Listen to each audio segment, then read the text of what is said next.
Salut, alors bienvenue pour cette nouvelle vidéo. Aujourd'hui c'est le premier jour du périple. Nous sommes au zoo de la Flèche. Et je vais te montrer un petit peu comment on fait des images dans un zoo. A tout de suite.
Alors pour faire tes images dans les parcs zoologiques, eh bien la première des choses c'est que je te conseille de prendre une grande focale. Ici j'ai sorti le 70-300 mm et je vais donc te montrer ce qu'il faut regarder pour réaliser de bonnes images.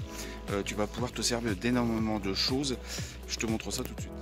Donc comme tu peux le voir, tout autour de l'enclos en fait il y a des arbres, il y a de la végétation. On fait le tour.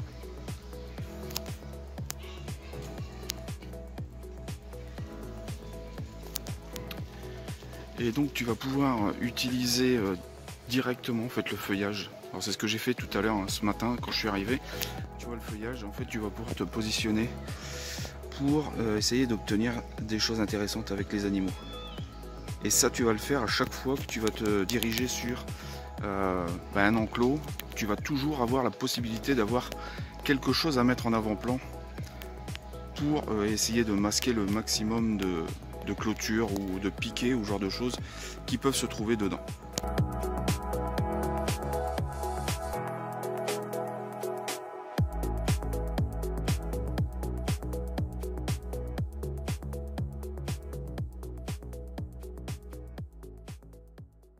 Ici c'est des enclos qui sont un peu plus particuliers, c'est que tu as du grillage. Alors tu as de la végétation et du grillage. Et alors l'utilité d'avoir une grande focale, c'est que quand tu vas être à 200 ou 300 mm, tu vas complètement flouter le grillage et tu vas pouvoir avoir les animaux directement. Alors ici je ne l'ai pas fait, je l'ai fait tout à l'heure de l'autre côté. Alors je vais t'emmener et je te montre ça tout de suite. Alors ici c'est pareil, tu vois il y a des choses qui sont assez sympas. Pour le visiteur, par contre ici, pour toi réussir à faire quelque chose d'intéressant, ça va vraiment pas être simple, parce que tu vois dans le fond il y a une clôture, même si c'est du bois, c'est pas super esthétique. L'arbre est entouré pour éviter que, je suppose que les kangourous ne viennent bouffer et détériorent en fait l'arbre.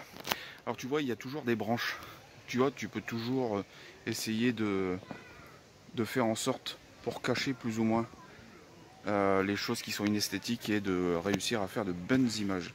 Alors bien sûr je te remets en haut à droite les vidéos que j'avais déjà fait sur le sujet il y a bien longtemps, hein, c'était au début de la chaîne, pour que tu aies mon sentiment là-dessus. Donc voilà, donc c'est ici ce matin où j'ai réussi à faire des portraits des kangourous. Ils étaient juste là devant, dans les petites pierres juste devant. Et en ayant donc ma focale, alors, je crois qu'on est cramé, je vois rien du tout. En fait, en te rapprochant un petit peu du grillage et en zoomant, enfin en étant à une grande focale et en faisant la mise au point sur le kangourou, eh bien tu vas flouter le grillage.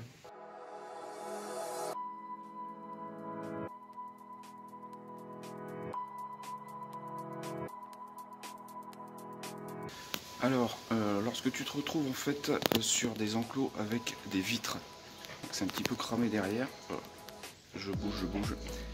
Alors, je te conseille juste une petite chose, c'est de te reculer de la vitre. Alors, l'avantage avec ta grande focale, c'est que tu vas te focaliser en fait sur la bestiole, sur ton sujet. Et du coup, le peu que ta vitre soit un petit peu sale, en fait, ça va atténuer beaucoup l'ensemble. Donc c'est pour ça que je te conseille les longues focales, 200 à 300 mm.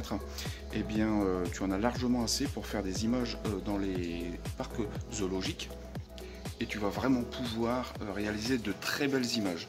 Même lorsque les vitres sont un tout petit peu sales, eh bien, le fait de t'éloigner de la vitre, par exemple à 300 mm, eh bien, tu vas avoir des gros plans et ça, tu vas réussir à faire de très très belles images.